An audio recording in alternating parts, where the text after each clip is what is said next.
I don't know if you guys are noticing, but we're kind of building like a little family over here. And I think it's adorable. Problem is, I feel like anything that has a face should also have a name, and there are still no names for any of those emojis over there. So if you guys have any ideas for names, leave them in the comment section down below, please. But anyway, besides that, it's a story time video, because this is my first video that I'm making ever since getting back from California / VidCon / Vegas / it was a crazy week. I was actually gone for 10 days, and literally by the end of it, I actually kind of missed home, which is hard to believe, because now I'm back.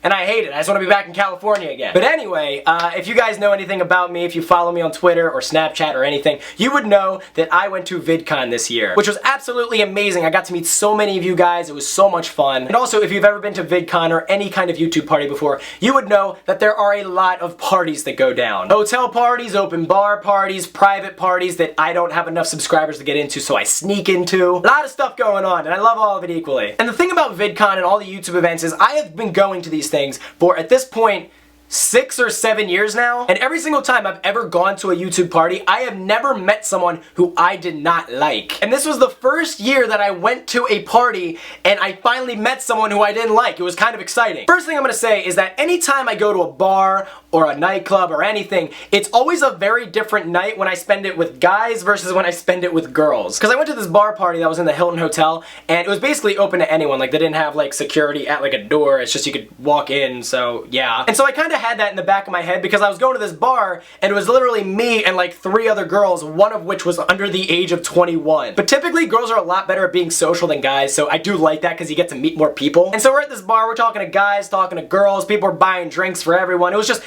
all like happiness everywhere. And for about an hour, all of us had like no complaints completely. We basically, by the end of one of the conversations, we just decided we were gonna move to Australia. Like, that's how happy we were. And then there was one point where this one guy came up, and as soon as he talked to my friend Haley, I knew he was just bad news. There was red flags going off.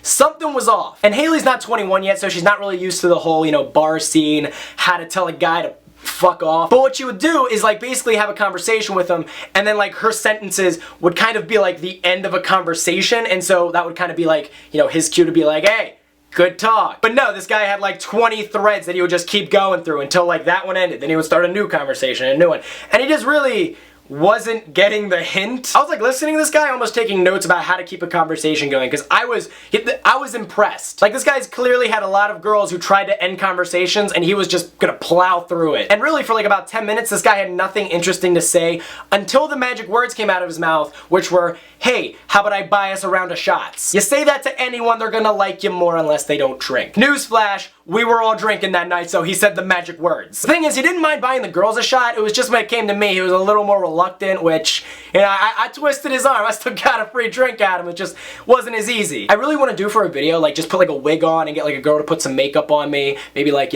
make these a little nicer and just like see if I can get guys to buy me drinks. I feel like that would be a good video. If you guys would watch that, give this video a thumbs up down below. Anyway, so this guy goes over to the bar. He buys us all a round of shots of tequila, which I don't know if you guys ever tried tequila.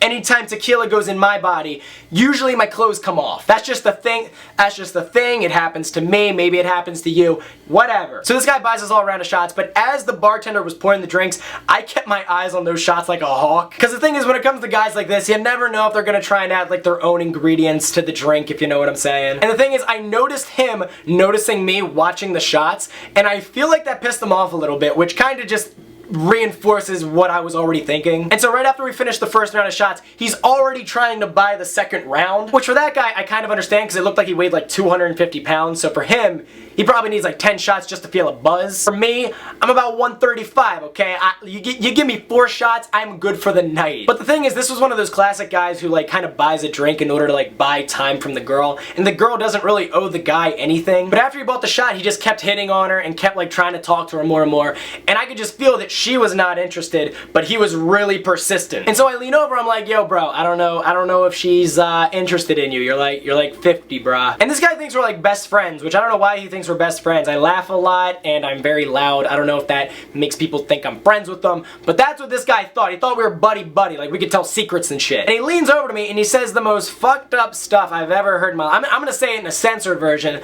but basically he leaned over and he's like, dude, all you gotta do is take them places that are uncomfortable and then you bang them. That's literally the censored version of what he said. And when he told me what he actually said, like there was like, it wasn't like usually if I get angry about something, it's like I slowly get more and more angry, but this was like 0 to 100 real quick. Like our faces were like so close to each other that my instant reaction was to just headbutt the dude with my forehead and break his nose. That was literally the first thing I thought of. I don't know if Tequila was thinking that or if that was actually the normal Tom, but either way, I'm glad I didn't. Because the thing is, when you beat someone up, it's very short-term satisfaction with long-term consequences, as opposed to ruining his life legally and then having long-term satisfaction with very little consequences. So at this point, I obviously had enough fun using the guy's money to get free drinks and whatnot, so I told him, yo, why don't you go buy another shot real quick? So this guy turns around, starts looking at the bartender. As soon as he is not looking at us, I grab 2 of the girls' hands and I just start walking out of the bar. Which honestly on my part was a little bit rude, but at that point I was just so angry, I just had to get them out of there. So we get out of the bar, he starts looking for us because obviously we just fucking disappeared and he just bought a round of shots. And as soon as we lost them, the next thing I did was I didn't just leave the bar and just get out of there. I looked for hotel security and I talked to them first. Which is really important because I feel like a lot of people in that situation, they would have just wanted to get out of there, which is always a good move. But instead of doing that, I wanted to tell authorities about this guy because obviously he was a danger to people. Like if we didn't do that, he would have just walked up to some other girl and just tried to do the same stuff again. And who knows, if I wasn't there or if someone like me was not there, she might have just been like, hey, free shot, free shot, free shot. Next thing you know, she blacks out. Who knows what happens after that? That's why for me, there's never any excuse. I don't care how I'm feeling in the moment, no matter how angry I am or whatever. You just gotta go to the authorities, to security, and tell them what's going on first. So at this point, we go over to the hotel security, we give him a description of what the guy looked like, what he was wearing, all that stuff. They go looking for him. Unfortunately, they couldn't find him, which does suck. But on the bright side, I'm just glad I got them out of there before something bad could have happened. Because the guy kept trying to invite us over to his hotel for a party and having more drinks. I don't know what he meant by that. I don't know what would have happened if we went, but I just feel like if we had too many shots, like something, like it could have just been a completely different night. So after that, we hang out in the hotel, we start talking to more YouTubers, start making more friends again.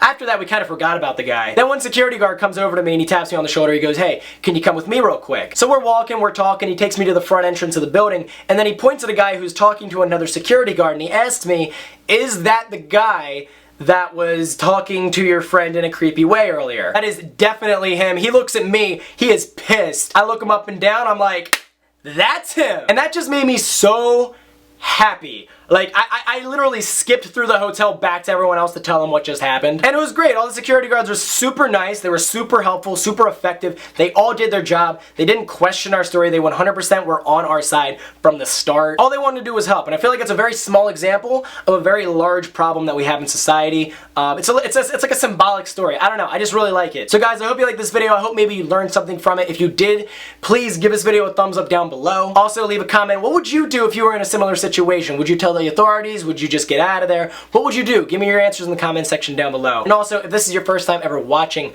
one of my videos and you don't hate my face, feel free to subscribe because we make videos like this every single Monday. And guys, that's really all I've got to say on it. So thanks for watching, and I will see you guys next Monday. Peace.